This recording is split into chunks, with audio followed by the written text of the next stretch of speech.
Welcome to A Better HR Business, the podcast that looks at how HR consultants and HR tech firms grow their businesses and how they help their employers to get the best out of their people. Remember, for show notes and downloads, go to www.getmorehrclients.com/podcast. That's getmorehrclients.com/podcast. Okay, let's get started. Hi, thanks for joining me again. Today I want to talk you through what HR leaders are reading and thinking about right now. As you may know already, I help businesses in the HR sector to grow, either to start, grow and expand. And we do that largely through the HR Business Accelerator process, whereby we do a bit of a deep dive, work out what the goals are, objectives, strengths, weaknesses, opportunities, that sort of things, and build out 90-day plans to attack that and really hit those targets. And the reason those strengths and preferences, weaknesses, opportunities side is so important is because I've realized over the years that every person, so every business leader within the HR sector, and also every business is different. So some leaders want to do public speaking. Others want to just write stuff. Others want to get onto LinkedIn. Others want to be on social media in different channels.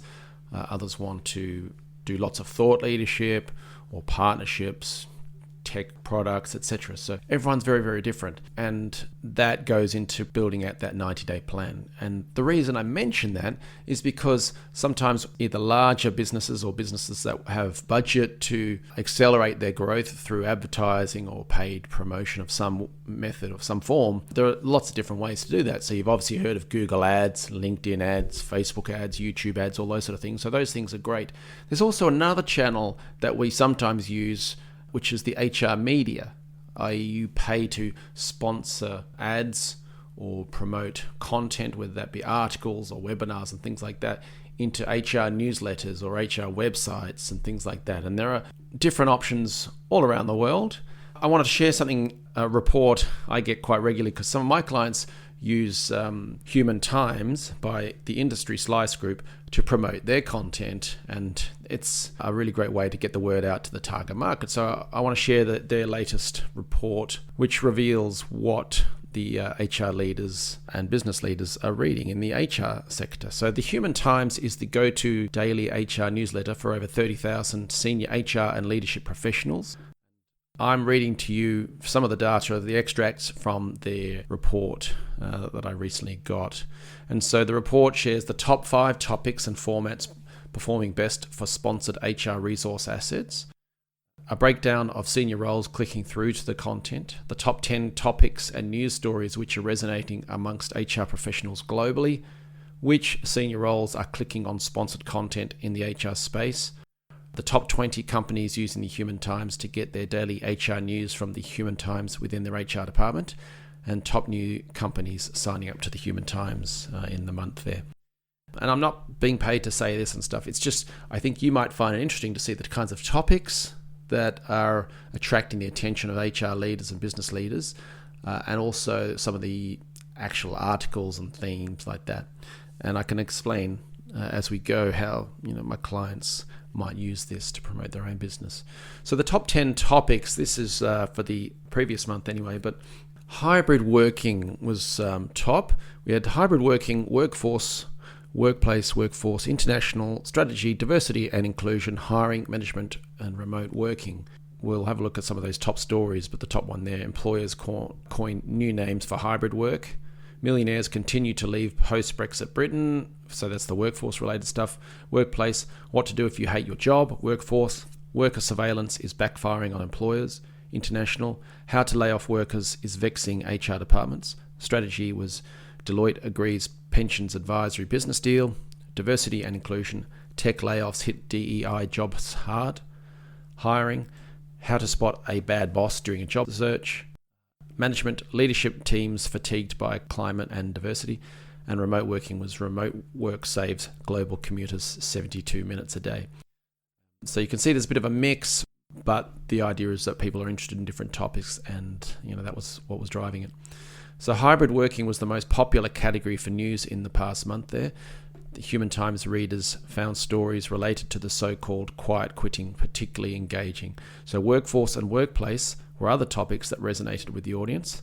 mostly reflecting on changes in large corporations. So hybrid working there, employers I can't say that word for some reason, employers coining new names for hybrid work.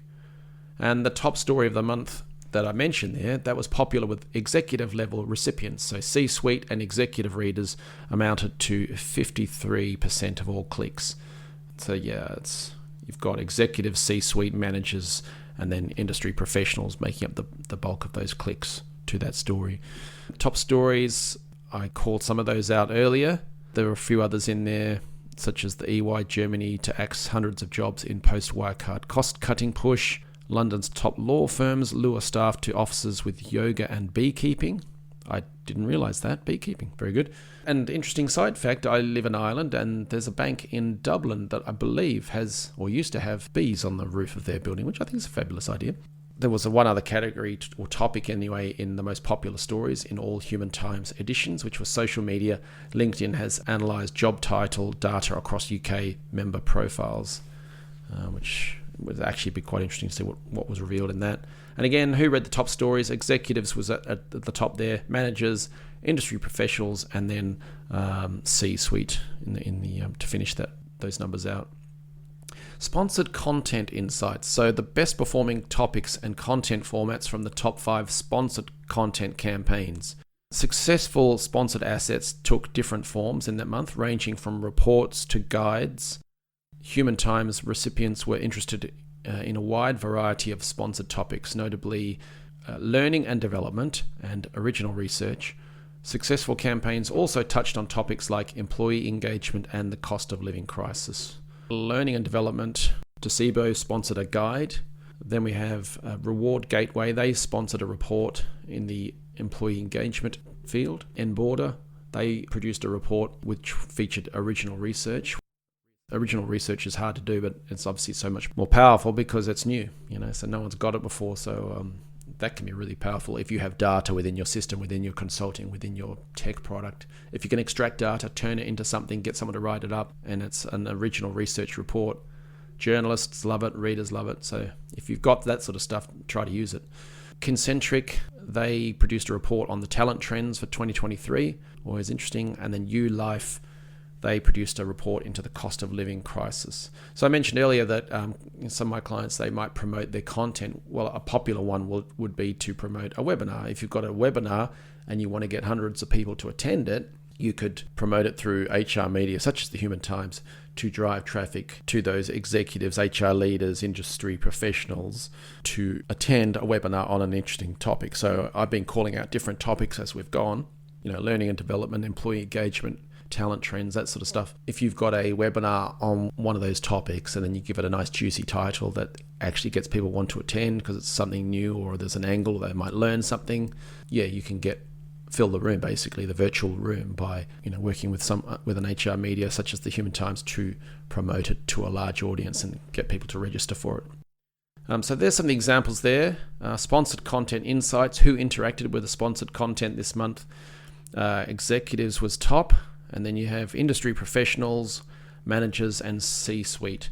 And roles of users clicking on the sponsored content, it ranges from, some of the titles include Executive Director, Human Resources, HR Business Partner, Executive Director, Chief Human Resources Officer, Senior VP, Chief Inclusion, Community and Wellbeing Officer, Administrative, Legal, Supply Chain and HR Director. I have to say some of the job titles are just getting longer and longer these days, but anyway, we've got Associate Director, University Recruiting, Director, HR Operations, Director of Talent and Organisation Development, Group HR Director, and even a Marketing Director. Good for them.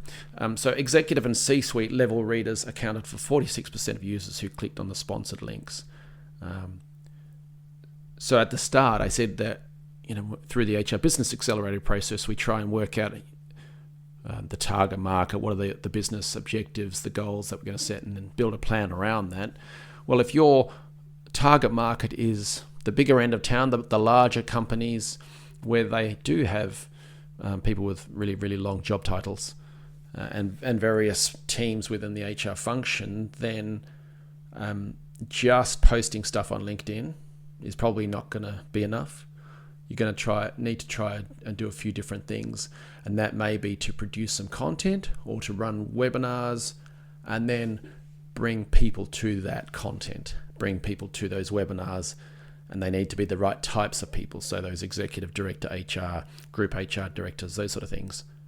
So that's an example of how, client companies would do that. They would pay to sponsor their event or their content, their report, their guide. Other audience insights, what do we have here? A snapshot of frequent readers, so seniority breakdown of frequent readers, executives at the top, and then pretty much tied for industry professionals and managers and C-suite, rounding that out. Breakdown of HR readers according to their field of work. At the top, you've got recruitment, then it's learning and development, then it's benefits and rewards, people and culture, people operations, and diversity and inclusion. And then the footer note, more than 15,600 Human Times readers read the Human Times at least once every week, with over 4,400 recipients reading the newsletter 4 times each week. That's an impressive number, actually. So good for them. Other audience insights. So the frequent readers, the top 20 companies of frequent readers, i.e. what kind of companies read this stuff. And so you've got Ernst & Young, Unilever, Willis Towers Watson, ADP, Korn Ferry, Bayer, Baker & McKenzie, Vodafone, Philip Morris International, AbbVie, Lloyds Banking Group, Honeywell, Eversheds Sutherland, TD Bank, KPMG, Ford Motor Company, H&M, Disney, Experian, Nokia. So that's an impressive group. So like I said earlier, if you want to try and get in with some of the big companies and you're trying to work out how to get exposure, lots of different methods. There's probably 100 different marketing methods you could do. One of them is to try and get your thought leadership content events in front of them. And that's an example of the list of the types of companies that you could potentially reach if you pay to get in front of them via HR media. So it's a nice way of getting in front of the bigger end. If you're focusing on the mom and pop stores, as they say, then this may not be your approach. But if you want to get in front of the bigger companies, then using the paid HR media can be pretty powerful. And it says here the professional services was the top sector of companies reading the Human Times frequently. It was followed by banking services and IT. And then it says representatives of over 2,700 companies open the Human Times at least once every week, and over 1,100 of them are classified as entry level in terms of company size. So audience insights, who subscribed to the Human Times this month. So this is new subscribers and the company names. You've got Atlassian, DEI BP, Henkel Group, HSM Advisory, a name that I can't pronounce, I'm not going to say it because I'll embarrass myself, Total Vision LLC, Ogma, Phoenix Group, Teletracking, and many more. So, and then the new subscriber job titles: Global Talent Manager, Financial Controller, Head of HR Operations, Knowledge and Information Services Assistant, Human Resource Coordinator, Senior Recruiter, People Project Manager, Marketing Coordinator, Solicitor Apprentice, Director of Global Affairs, Reward Partner, Administrator and Operations Coordinator on Site, Education and Partnership Advisor, and then Senior Learning and Development Business Partner, which just pips it for the longest job title in that list. 58% of new subscribers listed a management role in HR, and 53% of them hold an executive level or higher position within their company. So that's a pretty good group to get in front of. And then just to wrap it up, is this particular organization, so the Human Times, they've got an audience of 32,000 HR professionals, and they are in different locations. They've got exclusive content in every edition for a week, plus so that you can sponsor it and getting your content into there, and you've got email blasts and other formats that you can get your content in front of. And yeah, they do have different geographies, so it's I've been looking at the UK version, but there's similar for the US and beyond. So interesting approach. Just something if you think about, if you're at a situation where you've got budget to spend, or you're a larger organization, or you've got, as I said, budget where you can focus on getting in front of larger organizations and expanding your reach that way, then this can be a really powerful way of doing it, particularly, as I said, around reports, guides, and webinars. I know some of my client companies do really, really well to get some of the job titles we heard, some of those company names we heard, get in front of them with the webinar, report, guide. They read the guide, they read the report, they attend the webinar. You can have email follow-ups, of course. You can have salespeople contacting them saying, what did you think? All that sort of stuff. You can work it out from there. But that's a great way to open a door with a good target market. So there you go. There are lots of different options out there. This is one, and these are some of the topics, articles, and themes, if you like, that people in the HR sector in your target market may be reading about. So hope that was interesting. If there's other stuff you'd like to hear about, do get in touch. But otherwise, have a great day. Thanks for joining us today on A Better HR Business, the podcast that explores the world of HR consulting and HR tech businesses. For show notes and downloads, go to www.getmorehrclients.com/podcast. That's getmorehrclients.com/podcast. Remember to subscribe and share the show with any friends who are busy growing a HR business. Thanks, and see you next time.